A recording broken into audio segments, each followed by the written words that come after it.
अस्सलामुअलैकुम वकील साहब। छाप के मुआरे मसले जो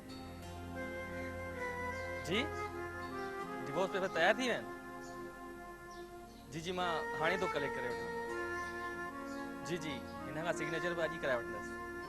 okay thank U very much वकील साहब। ओके ओके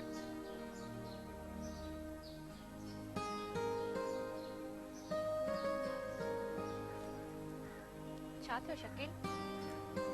छा पियो सोची? फिज़ाम अलाए छो मूंखे अजीब पियो लॻे हिन जे करे पंहिंजो सभु कुझु वापसि घुरी वठो त इहो मसलो तुंहिंजो आहे। मुंहिंजो मसलो त तूं बि आहीं। ठीकु आहे पर तोखे त ख़बर आहे न त जेको इहो सभु कुझु तूं या तुंहिंजी माउ करे रहिया आहियो इन मुंहिंजो कोई अमल दख़ल न आहे। ऐं नथी चाहियां त तुंहिंजो घर ईअं उजड़े। हा अगरि जेकॾहिं तव्हां ॿई माउ पुट इहो अमल करे सघो था ऐं इहो सही थी थो वञे त ज़रूरु करियो। पर आउं त पंहिंजी विञायल मोहबत खे हासिल करण लाइ सभु कुझु पियो कयां। शकील मूंखे तुंहिंजो फ़लसफ़ो सम्झ में नथो अचे त शादी हिक सां ऐं मोहबत ॿिए सां। ॾिस शकील हर शइ वक़्त सिर हूंदी आहे। उन वक़्तु हालात ॿिया हुआ ऐं हाणे कुझु हालात ॿिया आहिनि। पर असांजी मोहबत त साॻी आहे न। तूं बि साॻी आहीं ऐं मां बि।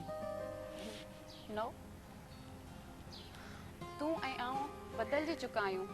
तूं शादी करे हिकु घर जो ज़िम्मेवार फ़र्द बणिजी चुको आहीं। तुंहिंजे मथां पंहिंजी फैमिली जो बोझ आहे।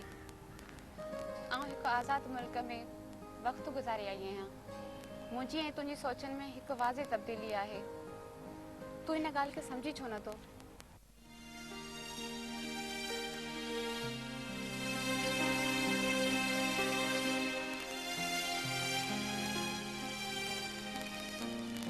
हेलो जी मां शकील पियो ॻाल्हायां।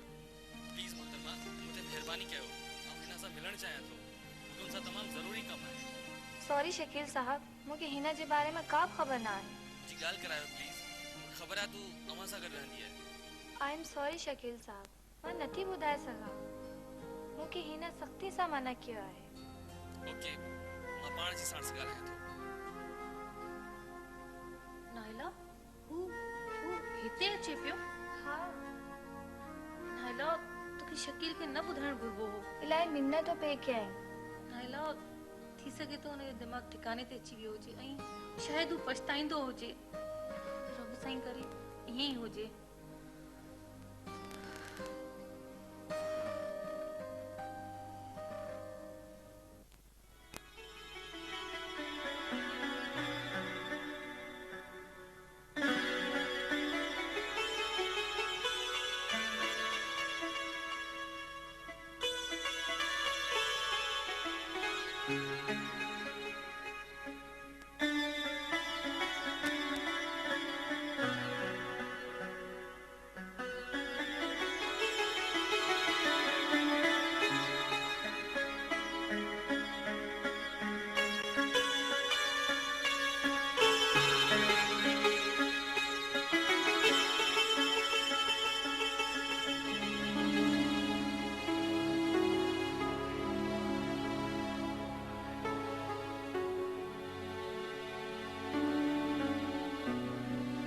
शकील बहरहाल वरी भी सोच ॿ ॿार ॾाथे उहे वीचारा बि रुली वेंदा। भाॼाई हिना जो मूंखे कोॾो नज़र कोन थो अचे। तलाक उहा बि एतिरी नंढी ॻाल्हि जे करे। यार तोखां का ॻाल्हि ॿुधी कान्हे। अम्मा अलाए छो हिन मां तंग अची वई आहे।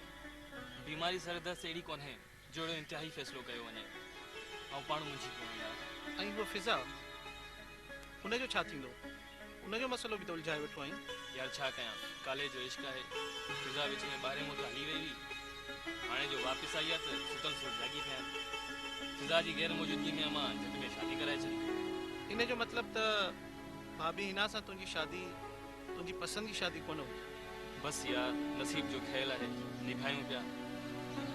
परेशान रुगो ॿारनि जे करे आहियां। अमर शादी करण मां तकड़ कई हाणे तलाक लाइ बि तकड़ बि करे ऐं पाण परेशान। ऐं फिज़ा शादी चए हुनखे तुंहिंजे ॿारनि ऐं शादी जी त ख़बर हूंदी। हुनखे सभु ख़बर आहे। मूं हुनखां कुझु बि न आहे लिकायो। तोसां शादी कंदी? हाँ उन शर्त ते त हिन खे तलाक ऐं ॿार हिना जे हवाले करियां। माना त पहिरियां हू तुंहिंजो घर बर्बाद कंदी, उन खां पोइ पंहिंजो घर आबाद कंदी। जी